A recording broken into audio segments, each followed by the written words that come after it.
Chers amis, ce soir, je vais vous parler d'un sujet d'actualité qui fait beaucoup de bruit, peut-être pour rien, je ne sais pas, à vous de vous faire une opinion, c'est le problème de l'abaya. Alors, notre ministre de l'Éducation nationale a pris la décision de l'interdire à partir de la rentrée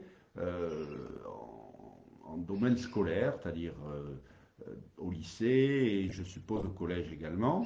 Et c'est une mesure de bon sens, bien entendu, que tout le monde salue, mais qui pose le problème de son exécution. Quand on voit que le niqab, hein, vous savez, le niqab, c'est le voile intégral qui cache le visage, est interdit aussi, et que il y a des femmes qui se baladent en toute violation de la légalité dans l'espace public, que si un policier s'avise de lui faire une remarque, il risque sa peau, bien entendu.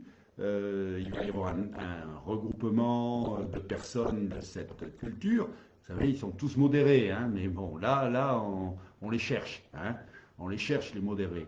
Et donc, je vois mal comment il n'y aurait pas donc une foule de, de, de violations, de provocations, d'affrontements, justement, ça va être le test, ça va être le test. Alors, je ne dis pas qu'il ne faut pas le faire, bien entendu, au contraire, c'est un test. Est-ce qu'on aura le courage d'aller jusqu'au bout? Parce que l'abaya, alors là, c'est la deuxième partie du raisonnement, est-ce que l'abaya est halal? C'est-à-dire est-ce qu'elle est liée à l'islam? À l'évidence, oui, bien entendu. Ce sont des populations de culture musulmane qui portent ce vêtement et qui le considèrent d'ailleurs comme un uniforme de djihadistes, comme un uniforme militaire pour la conquête, pour l'imposition progressive de la charia. C'est ça qui se passe avec la baya.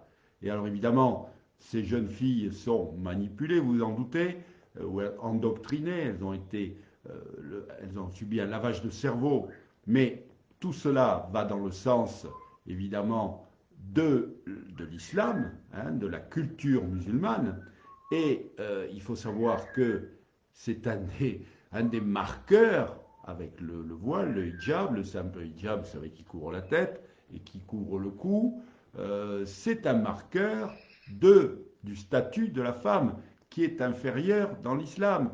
Hein, je vous rappelle qu'un mari en islam, c'est la sourate 4, verset 34, peut battre sa femme. Ce sont les écritures saintes, chers amis. Je n'invente rien. Et puis toutes les règles, notamment judiciaires, qui fait qu'il faut le témoignage de deux femmes pour être équivalent d'un homme. Une fille va donc hériter de deux fois moins que son frère, bien entendu, et tout à l'avenant. Je ne vais pas multiplier les exemples, mais en islam, tout le monde le sait. Tout le monde le sait. La femme n'est qu'une pondeuse et un objet sexuel, et en plus un objet de perdition, puisqu'elle est, semble-t-il, à la limite de la pureté et du halal. Elle est plutôt haram dans un certain nombre de cas, même extrêmement fréquents. Et alors, bon, le troisième point à souligner, et alors là, c'est vraiment à vomir, chers amis, c'est cette gauche qui n'a plus d'électeurs dans le peuple français, qui cherche des électeurs de substitution, et qui sont des islamo-gauchistes, qui déplorent, qui attaquent le gouvernement, qui attaquent ceux qui prônent l'interdiction de la baya, et en disant que c'est de la liberté, bien sûr, la liberté. Ça n'a rien d'un comportement de liberté. C'est imposé par une culture, par un milieu. Et donc, il montre une fois de plus que ce sont des collabos. N'oublions pas que lors du dernier, vous savez, les heures sombres de notre histoire, dans la collaboration, c'était essentiellement des personnes de gauche. Donc la collaboration est un marqueur de la gauche. Et ça nous le démontre. Monsieur Mélenchon vient de dire d'ailleurs qu'il se sentait citoyen du monde et non pas français. hein, c'est-à-dire que son appartenance à la France, ben, il la refuse. Et c'est complètement hallucinant. Ce sont des traîtres à la nation, des traîtres à la patrie. Et je n'ai pas peur de le dire. Peut-être que cette vidéo va être sanctionnée, censurée. Peut-être que Facebook va me faire perdre ce compte. Mais le combat l'exige. On ne peut pas aller au combat sans recevoir de coups. Et il ne faut pas avoir peur de prendre des coups. Et nous en prenons déjà. Ça fait un moment que nous avons éprouvé cette condition. Voilà, chers amis, vous voyez, à propos de quelque chose qui peut sembler relativement anodin et léger, vous voyez toutes les conclusions qu'on peut en sortir, qu'on peut en tenir. Et alors, voilà, alors on va ouvrir des paris ce soir. On va ouvrir des paris. Vous pouvez m'écrire en message privé ou intervenir sur la page. Hein.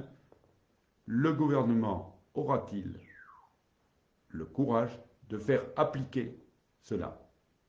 Je parie qu'il n'y arrivera pas et qu'au bout d'un certain temps, pour préserver, comme d'habitude, la paix civile, eh bien, on laissera faire les choses comme pour le niqab. Je vous souhaite une bonne soirée, les vacances se terminent et j'espère vous retrouver donc lundi prochain en espérant que le son de cette vidéo a été correct. Voilà, chers amis, bonsoir.